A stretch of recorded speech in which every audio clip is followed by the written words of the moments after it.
Agora são 11h03. A chamada medicina de precisão, que une humanos e máquinas para minimizar os erros e potencializar os resultados na saúde, veio para ficar. E os médicos precisam estar preparados para utilizar tanto as novas ferramentas de inteligência artificial, como serem capazes de realizar atendimentos por meio da telemedicina com excelência. A telemedicina é um caminho sem volta, que permite diagnósticos em tempo mais ágil e o acesso do paciente a uma ampla gama de especialistas, já que basta um celular à mão. Durante a pandemia, o número de consultas remotas foi 11 milhões, de 2020 a 2022. E em 2023, que foi o último levantamento, atingiu 30 milhões. Atualmente, 51% dos médicos fazem consultas remotas. A prática se consolidou, ainda mais quando o Conselho Federal de Medicina aprovou a Lei 2.314, que regulamenta a prática. Mas o grande desafio, segundo o Dr. Mário Sanches, é formar médicos cada vez mais preparados, não apenas para o atendimento remoto, mas para administrar e compreender as novas ferramentas de inteligência artificial. E para nos explicar um pouco mais, nós convidamos aqui o Dr. Mário Sanches, que é pioneiro no Brasil em telemedicina e atualmente implementou a matéria na grade curricular do curso de medicina do grupo Unieduca. Aliás, a faculdade é a primeira do Brasil a ter essa iniciativa. Além disso, ele é um entusiasta da inovação e tecnologia, sendo CEO do Hub de Inovação Inova Educa. Seja bem-vindo, Dr. Márcio. Muito obrigado, prazer estar aqui com vocês novamente. Doutor Márcio, para começar, como que a telemedicina pode melhorar a saúde coletiva? Explica um pouquinho pra gente. A telemedicina é esse atendimento remoto, à distância. Exato. Bom, como você disse, eu sou um entusiasta da inovação e trabalho com telemedicina há mais ou menos uns 15 anos aqui no Brasil. Certo. Então, de fato, peguei bem o início do processo, onde a gente não tinha regulações ainda bem estabelecidas, onde a gente ainda estava tateando essa incorporação da tecnologia às práticas médicas. E eu pude observar o quanto a telemedicina vem, de fato, ajudando os profissionais de saúde a vencerem obstáculos. Certo. E principalmente a levar...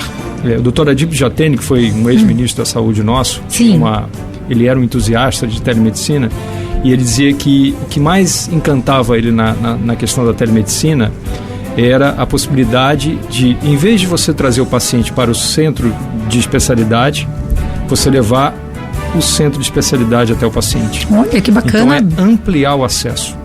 E aí, se você fala num país de dimensões continentais como o Brasil, com regiões tão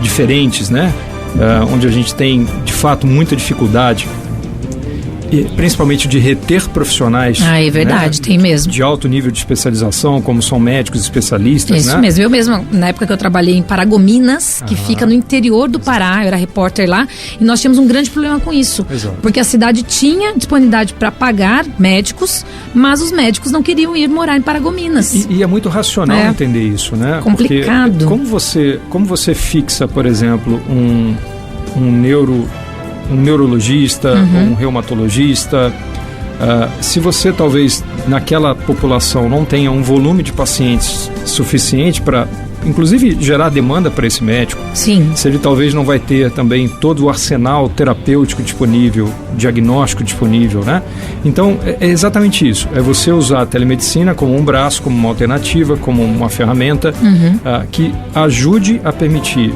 um melhor acesso do paciente a uma determinada especialidade, por exemplo, e fazer com que o paciente seja orientado da melhor maneira possível, Porque muitas vezes o médico que está na ponta, o generalista, ele não tem todo o conhecimento para saber orientar aquele paciente, ou até mesmo encaminhá-lo de maneira mais adequada, Então, acho que uma das principais vantagens da telemedicina e um dos principais impactos da telemedicina é exatamente gerar acesso. E quando a gente gera acesso de maneira mais racional, a gente também trabalha eficiência e custos. Ou seja, você também tem na telemedicina uma ferramenta que ajuda a controlar custos, que ajuda a otimizar a aplicação de recursos, principalmente quando a gente fala de recursos públicos, Então, eu acho que esses são os principais fatores aí que eu destacaria. Certo. E é interessante que na época da Covid mesmo, a gente até deu os números aqui, Foi que aí todo mundo estava isolado, foi a época que isso, foi o boom, da telemedicina, E deu certo. Isso que foi muito interessante, Exato. Mas antes a gente já tinha muitas iniciativas. Eu mesmo, quando estava à frente de uma empresa de telemedicina que foi uma das pioneiras aqui no Brasil, isso início de 2010, 2011, a gente já tinha um volume muito significativo, por exemplo, de telelaudos. A gente fazia, só para ilustrar, que é um número bem expressivo, algo em torno de 60 mil exames de eletrocardiograma mês. Nossa! Laudados por telemedicina. Isso em 2010, 2011, né? Então, é um movimento que começou muito lá atrás. Mas, óbvio, todo movimento que incorpora algum tipo de inovação, de tecnologia, ele tem muita resistência. Até que ele se prove de fato eficaz, que ele se prove seguro, que ele se prove adequado para algumas possibilidades, né? Então, esse foi um trabalho que foi sendo desenvolvido aí com muita gente, com muita dedicação, com muita seriedade e que, graças a Deus, aí pôde ajudar muitas pessoas aí com o advento da pandemia, né? E para trabalhar com a telemedicina, né? É preciso que os novos médicos estejam preparados aí, né? Sejam preparados para essa nova realidade, né? E como que a gente pode, como que pode preparar esse pessoal? Pensar assim. Esse é um grande desafio nosso, formar hoje pessoas que consigam entender o processo de incorporação tecnológica como algo que não vai parar mais, né? Eu, quando me formei há quase 25 anos atrás, eu ainda podia me dar ao luxo de pensar de maneira conservadora, porque a medicina, apesar de sempre, principalmente no último século, vir caminhando de uma maneira bastante intensa do ponto de vista de mudanças, mas a gente ainda tinha tempo, né, para se acomodar com essas mudanças, entendê-las de maneira mais paulatina. Hoje em dia, principalmente com o advento da inteligência artificial, o que a gente vem observando na medicina e em outras áreas também, é um verdadeiro tsunami. É verdade, vem mesmo. Todo dia você tem uma mudança, todo dia você tem uma ferramenta nova, todo dia você tem uma forma diferente de fazer algo que antes era feito de uma maneira diferente. Então, eu acho que o grande desafio nosso é criar profissionais, é capacitar esses profissionais por uma frase que eu julgo importante, que é ensiná-los a aprender, ensiná-los a desaprender e a reaprender. Porque isso vai ser uma constante na vida de qualquer profissional, principalmente na área de saúde, a partir de agora. E o interessante seria também a questão deles aprenderem, mesmo por meio da telemedicina, porque o médico precisa muito dessa questão do olhar, do contato, né? Esse tratamento mais humano. Então, é complicado, né? Mas isso os novos médicos vão ter que ter, né? Esse jeitinho de lidar na telemedicina sem deixar esse lado pessoal para trás, né? Você trouxe um outro ponto que eu acho importante. Primeiro, eu acho que é papel da universidade, e a gente tem feito isso muito, muito bem dentro da Unifad e também da Unimax, que é o nosso outro centro universitário em Indaiatuba. Esse papel de trabalhar a formação desse jovem médico, exatamente mostrando a ele a importância ainda e sempre de ter uma boa formação técnica, ou seja, ele precisa conhecer de cardiologia, ele precisa conhecer de reumatologia, ele precisa conhecer de nefrologia, mas ele também precisa conhecer de tecnologia aplicada a essas especialidades. Sim. Tanto do ponto de vista de diagnóstico, quanto do ponto de vista terapêutico, né? Que conversa um pouco com o seu preâmbulo aí quando você fala de medicina de precisão. Isso, né? Exato. Que é uma coisa que cada vez mais a gente vai ouvir falar. Porém, a gente precisa formar esse indivíduo também em competências humanas. Em competências como escuta, como liderança, né? Como relação interpessoal. Nossa, isso porque é principal. A tecnologia talvez ela nunca na história da humanidade tenha trazido para a gente uma necessidade tão grande de novamente olharmos para dentro de nós e sermos mais humanos. Exatamente, eu concordo com isso. Os melhores médicos não vão ser aqueles que dominam tecnologia, vão ser aqueles que dominam tecnologia, mas que sabem desenvolver o seu lado humano para que essa relação com o paciente, para que essa sensibilidade humana que nos é peculiar possa fazer a diferença. Para mim esse é o grande desafio. Eu acho que a especialização desses médicos, a formação tem que estar centrada nisso, exatamente. Porque a tecnologia ela é fria, né? Mas você tem que tornar a tecnologia aplicável e humana, né? O máximo possível, né? Perfeitamente. Exatamente. E agora em relação à inteligência artificial, né? Como que ela vem sendo utilizada atualmente na medicina de precisão, que a gente até entrou nesse assunto, e quais as vantagens para a área? Perfeito. A grande vantagem da inteligência artificial é a possibilidade que a gente tem hoje de, diante de um grande volume de dados, não só processá-los de maneira ágil, mas também conseguir extrair insights, conseguir extrair dados, informações que de fato possam ser usados para algum fim, né? Então, vamos dar um exemplo bem objetivo, quando a gente fala de diagnóstico, né? Hoje, vou pegar também numa área bem específica como a oncologia, onde a questão da medicina de precisão tem avançado muito rapidamente. Se você for pegar, alguns anos atrás, uma paciente com câncer de mama, ela tinha pouquíssimas opções terapêuticas. Era como se a gente tivesse que dar um tiro de canhão para matar uma formiga. Exatamente. Né? E aí, muitas vezes, você lançava a mão de medicamentos que espoliavam muito o paciente, que você trazia todo um transtorno muito grande de qualidade de vida e que não eram efetivos do ponto de vista terapêutico. Hoje, a gente, aliado a todo o avanço que a gente teve também de genética, de biologia molecular, a gente consegue ter dados que individualizam os pacientes. Certo. E com o uso de tecnologias, de inteligência artificial, por exemplo, mas também de outras ferramentas tecnológicas, a gente consegue entender, a partir de análise de dados, perfis preditivos. Ou seja, eu consigo entender que um grupo de pacientes com uma determinada característica genética, biológica, responde melhor a medicamentos com aquele tipo de abordagem terapêutica. E aí, eu já não trato mais as pacientes de câncer de mama de uma maneira todas iguais, né? É indiscriminada, exato. Eu meio que consigo separá-las por grupos terapêuticos e ter um poder de ação muito maior. E os efeitos adversos aí diminuem com certeza, mais né? Controlados, exato. Eficácia no tratamento, ou seja, eu consigo levar para ela de uma maneira mais individualizada um perfil de tratamento que seja cada vez mais incrível, né? Adequado. Como a tecnologia avançou, né? E como a inteligência artificial, a gente às vezes fica com medo, né? Eu dou muita palestra às vezes escola, né? Falando sobre, será que a inteligência artificial vai ser ruim, né? Aquelas filmes de ficção científica, né? Que a inteligência artificial domina tudo, mas ela pode trazer muita coisa boa. Olha só, na área da medicina, né? Você poder ter um tratamento mais individualizado, mais particularizado. Isso é sensacional, né?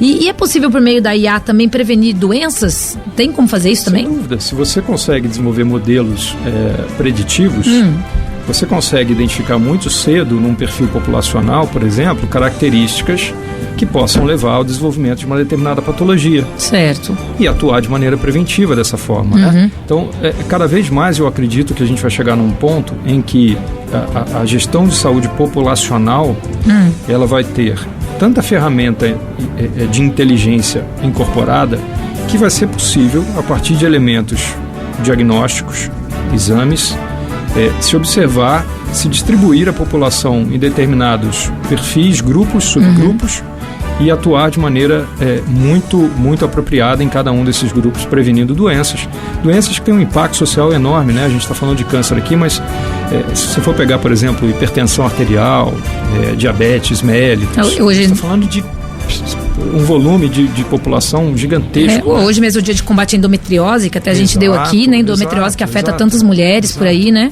Exato. Também. Então, acho que a tecnologia, ela traz esse componente, né? As alergias também, hoje eu tomei o Dia Nacional das Alergias. As alergias também, eu mesma sou alérgica a um monte de coisa. Imagina só como poderia ajudar, né? Exato. Muito então, interessante. São ferramentas que cada vez mais estão se tornando seguras, estão se tornando competentes, eficazes, no sentido de nos ajudar, de fato, com dados que sejam verdadeiros, concretos, com os quais a gente possa pensar estratégias, né? Sejam elas estratégias de acompanhamento, de monitoramento, estratégias terapêuticas, né? E que vão efetivamente mudar o rumo da saúde. E, doutora, isso é até uma ficção minha aqui, um sonho meu. Mas você acha que um dia a gente vai sair da maternidade, assim, ter o teste do pezinho hoje, já que é aquele completão, que tem um monte de coisa, vai sair da maternidade com o mapa genético do filho? Não será tem isso? Dúvida. Hoje já existe isso, né? Hoje a gente já tem painéis, que a gente chama, que avaliam o seu perfil genético para uma série de doenças, né? Ou seja, a gente já consegue individualmente identificar potenciais riscos, que não necessariamente significa que você vai desenvolver uma determinada Claro, doença. porque depende da sua vida também, mas que né? pelo O que menos você já te faz. sinalizam. E uma vez sinalizado, você pode atuar, como você me perguntou anteriormente, de maneira preventiva. Sim. Seja através de mudança de hábitos, seja através de não se expor a determinados riscos que possam funcionar como gatilhos para que você desenvolva uma doença. Certo. Seja para monitorar de maneira mais frequente o aparecimento, surgimento de alguns sintomas ou sinais que possam te levar a um diagnóstico precoce e, portanto, um tratamento muito mais simples do que incrível, quando né? você pega uma doença já em estágio avançado. E uma coisa muito legal, a gente hoje também tem desenvolvido muitos arsenais terapêuticos com base no que a gente chama de medicina regenerativa, né? Que são usar elementos do nosso próprio organismo, por exemplo, células, ou derivados dessas células, que depois podem se tornar medicamentos para nós. Olha que incrível. Então isso hoje já acontece. A gente já tem empresas, inclusive no Brasil, que têm tecnologias muito avançadas nesse sentido, que estão colaborando com instituições internacionais, inclusive, e que estão avançando para esse tipo de demanda, né? Ou seja, inclusive, quando você vai ter filho mesmo, você entra na maternidade, você já recebe aquele um papel num formulário, pelo menos nos hospitais particulares, enfim, se você quer ou não guardar células-tronco do seu filho, né? Exatamente. E aí você escolhe lá vários planos e tudo mais. Exatamente. Tem empresas enormes lá em São Paulo que fazem isso já, né? aqui perto da gente, em Campinas. Olha, nem sabia. É uma das maiores. Incrível. Então, e tudo, quer dizer, nós produzimos nosso próprio remédio, né? Que Exatamente. incrível. Exatamente. E na sua opinião, né, qual que é o futuro da inteligência artificial na medicina de precisão?